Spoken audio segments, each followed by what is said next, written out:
Hi, my name's Phil. I like talking about politics, and in this video I'd like to discuss the polls emerging now which show Rishi Sunak's honeymoon polling boost, and take a look at what they can tell us about people's attitudes now and wonder if it'll hold once he actually has to do something.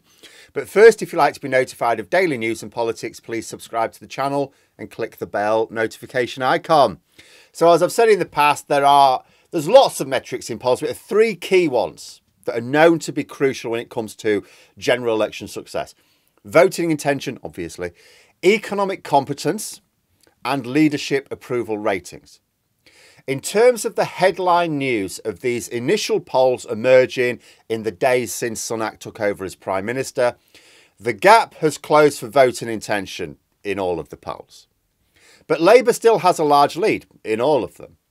Labour has a lead over the Conservatives still on economic competence, but there's still not a lot of polls on that measure just yet. But with what I do have, Labour is still leading the Conservatives on the economy, but Sunak has a lead over Starmer personally when it comes to economic matters. So that's a bit of a mixed bag. In terms of leadership approval ratings, now this is more even. You'll find the odd poll which has Sunak slightly ahead. You'll find the odd poll with Starmer slightly ahead. In truth, when you've got a really small gap, it basically means nothing. The problem with the various polls is not just that they don't all use the best methodology, but that they cover the whole voting population of Britain. But we use first past the post in elections. As such, the voters who matter are swing voters in target seats, and this is a minority of the overall voting population. You know, swing voters in safe seats, you might win a few of those over, it doesn't matter. The seat's safe, it's not going to change, not going to affect the outcome. Or if you've got in target seats but more fixed voters, again, even if you've got a Conservative voter who on balance approves more of Starmer than Sunak, still doesn't matter, they're still going to vote Conservative. They vote for their preferred party either way. So what we really want to know is who is winning in terms of Labour against Conservatives or Starmer against Sunak amongst those swing voters in those key battlegrounds. And these polls don't tell us, so we don't know. Labour and the Conservatives will know, though, because they will run their own polls specifically for that. But when the gap's large between them, then we can infer that whoever is ahead is actually doing well amongst those target voters as well. But when it's small, not so much. The other thing to bear in mind is that when one party loses vote share, it doesn't necessarily mean they have lost a lot of support. So if you have, like, at the moment, it's like Labour going down about 5 on average and Conservatives going up by a similar amount, it doesn't necessarily mean a load of people that had been saying they'll vote Labour have now switched to the Conservatives. Because there are always people who say don't know during these polls. And in fact, you would think that a lot of habitual Conservative voters will have been in this camp of late. People who are Conservatives, they want to vote Conservative. They weren't happy supporting Boris Johnson during the scandals. They weren't happy supporting Liz Truss and her economic experiments. So over the last few months, when you've asked them in the polls, who would you vote for? They've just gone, don't know. It's like they want to vote Conservative, but they can't bring them to say so under Johnson towards the end and under Truss at any time. But they were always there and they were always ready to swing their support back to the Conservatives if a sensible leader took over. Well, now that's happened. It'll be no surprise that a lot of those don't knows swing back to the Conservatives, and I expect more to do so over the next few weeks. In fact, with the YouGov, they actually give you the more detailed breakdown of their data, and you could see that that was what was happening. You know, there was a drop in the numbers saying Labour, but there was a much larger boost in those saying Conservative. So a lot of don't knows were being converted there.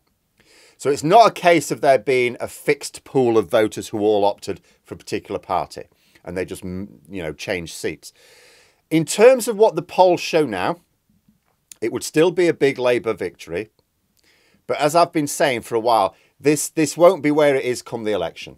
And it won't be where it is come next week or the week after even. At least we can now forget about all those ridiculous polls that showed the Tories being wiped out. Oh, they're only going to win 90 seats. Oh, this one says they're only going to win 50. Oh, this one says 4. Oh, my God, they're not going to win any seats. We can bin that idea, at least. That was absolutely ridiculous. You know, Tory MP, I said Tory MPs surely were not going to allow that to happen. Yes, there's some lunatics in the party, but majority of them surely needed to know that they had to start being a bit more sensible. They arranged the rules of the leadership contest specifically to stop another idiot or a repeat of a previous idiot taking over. They wanted a plausible leader to calm voters down. They wanted Sunak, and they got him. This was a case of Conservative MPs realising electoral reality and re-establishing controls as expected.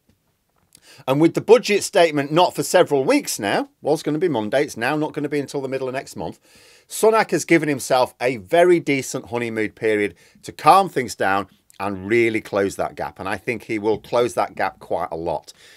Truss had the same option. She should have done the same thing, but she was an idiot. In fact, Truss had a bigger advantage than Sunak. Because of the conference party season coming up, she could have given herself a good 6 weeks of honeymoon period before she had to do anything controversial. Sunak's only got 3. So where I said that Truss, I could see Truss closing the gap with Labour completely, maybe even sneaking slightly ahead before winter caused it to shift back. I'd be surprised if Sunak can actually do the same thing. I can see him closing it much more than it is now. But maybe 10 points, something. I don't want to throw numbers out of thin air, but I cannot see him actually closing the gap. You know, I mean, Labour still have work to do, mind you. They may need to remind people that their energy bills are higher now than under Labour's plan. And there's nothing urgent. When Jeremy Hunt details his budget in 3 weeks, we sort of know it's going to contain spending cuts and effective tax rises. They may have to apply windfall taxes as well, and properly this time. Not the little fiddle they tried last time. But the budget will still not be kind on ordinary working households. Labour will then have the chance to produce a counter-proposal that's both costed and spares ordinary people the pain of dealing with the Tory black hole. They've got a lot of options. I'll actually be discussing them, I think, some point this weekend, what options Labour have. Consider that during summer, Labour got a big boost in the polls from their energy plan. This was when people knew that Johnson was on his way out and they thought they were getting someone decent in either Truss or Sunak. But Labour still gained in the polls. Starmer and Reeves have the opportunity to do the same thing next month. So I would suggest that Labour will maintain their lead. It will be a lot narrower and people will lose their minds because, oh my God, it was 37-point lead somewhere and now it's only 10. They'll lose their shit as if it's all going wrong for Labour. But remember, that massive poll gap was down largely to Liz Truss, not to Labour. But they can then extend it before the year's out. Then 2023 will be very interesting. Recession, which the government are largely powerless to prevent, as well as a global downturn. So it's not just here, global downturn. That means our Brexit trade barriers bite extra hard. Labour should be able to maintain a decent polling lead here. Not the 30 points nonsense, but, you know, I don't see why 20 points shouldn't be on the cards. This is also likely to lead to dissatisfaction with Sunak personally. See, right now, he's enjoying his honeymoon period, where everyone is hopeful he'll do what they want. Oh, he's going to do this. Oh, he's sensible. And this is the... That's what everyone thinks. Everyone thinks, well, this is the sensible thing to do in this situation. He's a sensible chap, so he will do the sensible thing.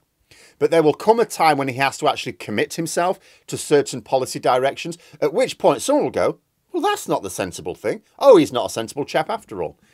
So you'll please some people and annoy everyone else. Then consider those who would like to rebel against him. There was a point last year with Labour's rebels. They thought they were about ready to try and move against Starmer. They never were. It would have been defeated if they'd have tried the vote of no confidence. And all it would have done was help the Tories as they were sort of tearing themselves apart over Johnson as well. But the flashpoint was the Batley and Spen by-election. Their boy, George Galloway, did his best to help the Tories win, but Labour held on. It was very tight, but they held on. This gave Starmer a bit of a boost, and Labour pushed on from there. The rebellion melted away. Of course, if Labour suddenly fell behind again, it would be back. They haven't actually gone anywhere. Sunak's got the same issue. There are rebels who are in hibernation now. They're not necessarily the most... they haven't got their heads screwed on. They're not really thinking about what's best for the party or what's best for the country. They're thinking about, oh, we haven't got our person in charge. We want our person in charge. Tories got the same situation there, you know, and they know they have to give Sunak time, so they can't do much right now.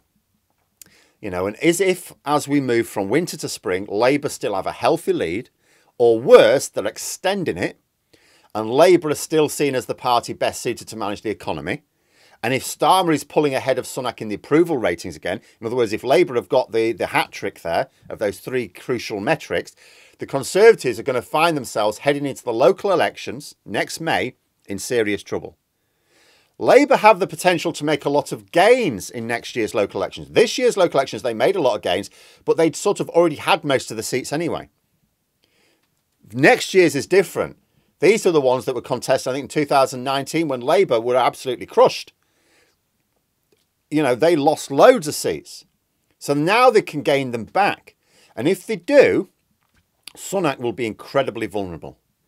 There may be moves against him from within his own parliamentary party. At that point, it should be relatively easy for Labour to maintain their hold on the position of government in waiting as Tory infighting spills over into the public again. So yeah, what we have here is the start of a honeymoon bounce for Sunak, and it is the start. It's going to carry on top of a natural bounce back from the ridiculous poll ratings that Truss created. In terms of the movement, it'll look like Sunak is performing miracles because that snapback's going to be very rapid and it's going to take place over a number of weeks. But it's just a correction for the unpopularity of the previous prime ministers. Right now, Sunak is all things to all people because he hasn't actually done anything yet. So the potential to do anything is there. Once he does something, he closes off doors. So not only will people decide it's not what they wanted, but Labour have the opportunity to present their counter proposals. So we just need to wait a few weeks for the honeymoon period to sort of run its course. And from my point of view, hope Labour don't miss opportunities to make sure that their counter policies are a lot more attractive. But those are my thoughts. Let me know yours in the comments below. I hope you found the video interesting. If you did, please click the like button. And if you'd like to support the channel further, the join button for memberships. And until next time, I'll see you later.